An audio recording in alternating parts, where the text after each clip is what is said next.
All right, we'll go ahead and get started. As I usually do after a win, talking about the players of the game. I know it's been a couple weeks, but from the UNLV game on offense, it was running back Ryan Jackson and our 5 offensive line starters for rushing for a career high for Ryan in 399 yards as an offense. On defense, it was junior Eric Island. And on special teams, it was kickoff specialist Ty Cummings. So I just wanted to announce that publicly since we hadn't had the opportunity to do that with a bye last week. But looking forward to the game Thursday night. Again, certainly be a great challenge for our program, facing the champion from our league from last season in Central Florida. They have an outstanding team. I think certainly that's been proven over time. What they did last year certainly speaks for itself. Coach O'Leary does a fantastic job, and it's very easy to see a Coach O'Leary coached team when you put the video on. Offense, defense, special teams, very disciplined, very well coached, and they've got tremendous athletes in all 3 phases. So it'll be a great challenge for us. Again, as I've said in the past, really regardless of opponent, it's more about us and our preparation and our execution than anything. Any questions? Well, I think a couple things. Again, going back, probably first and foremost, it's about us, but I've seen improvement, and I think, when you look back at the UNLV game, and we've had last week to, again, correct any mistakes, get going on Central Florida, and certainly practice for 3 days last week. I think we improved in some areas, specifically the run game. I think, again, we won the turnover margin in that game in the second quarter, in the second half, rather, getting the 3 turnovers on defense and offensively not turning it over and hitting some explosive plays. And so, again, some things we needed to improve, we needed to work on. We did. I thought we got corrected and executed much better in that game, which I think will give us some carryover into the game Thursday night. Well, I think maybe on paper right now the run game's been better, and you look at I think our top 3 running backs are averaging somewhere around 7 yards a carry. But I still don't think we're consistent enough. I think against UNLV we were able to run the ball for 399 yards, but the week before against BYU we were unable to run the football. So on paper, when you average it out over 4 games, it may look like there's improvement. I think there is improvement certainly coming out of our past game, but I think in terms of consistently running the football, if you break it down game by game individually, we've not been consistent. That's something we gotta get back to, and when we do, and I think again we took certainly a step in the right direction against UNLV, then you'll see us more balanced in terms of pass to run.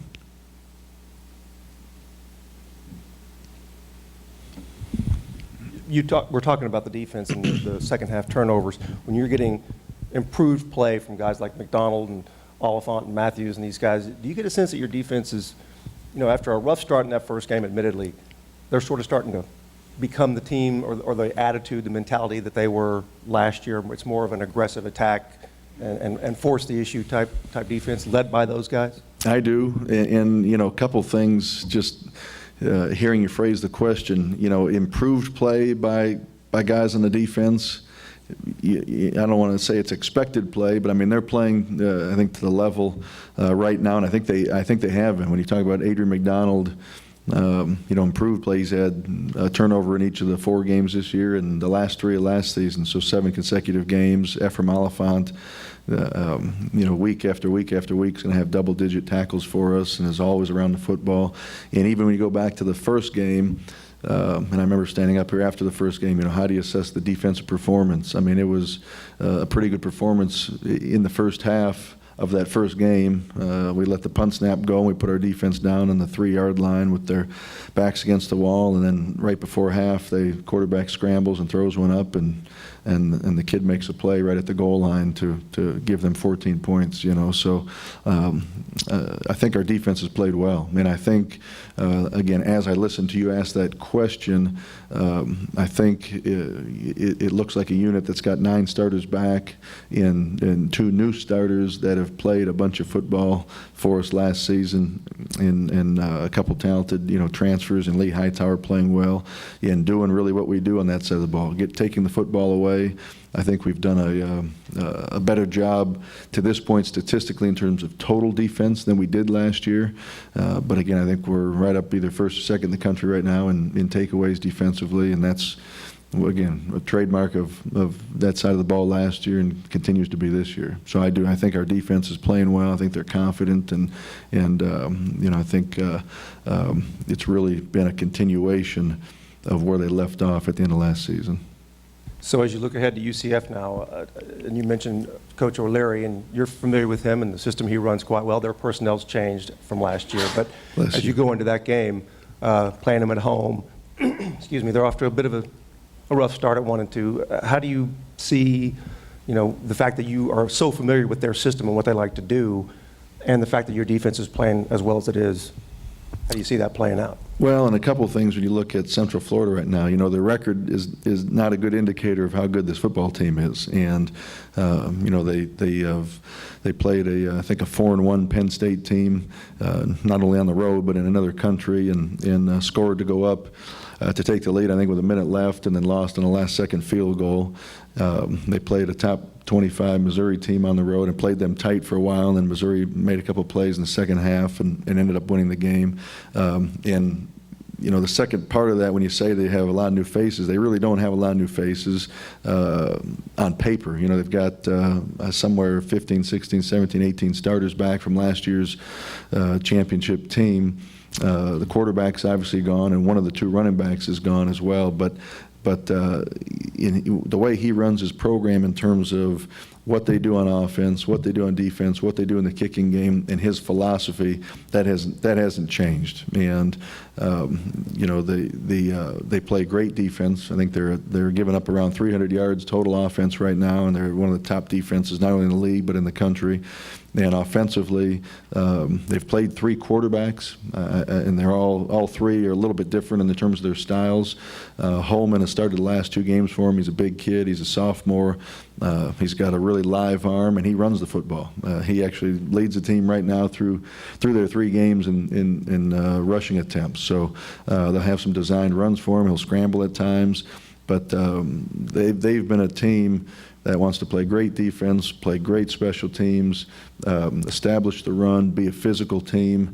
They're averaging 60 plays a game on offense, so certainly did a little bit different style than what we do offensively.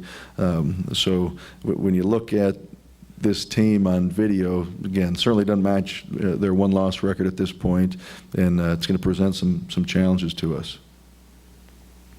After the UNLV game, you mentioned William Jackson as a guy who really stood out in that game. Can you just kind of talk about his growth on and off the field?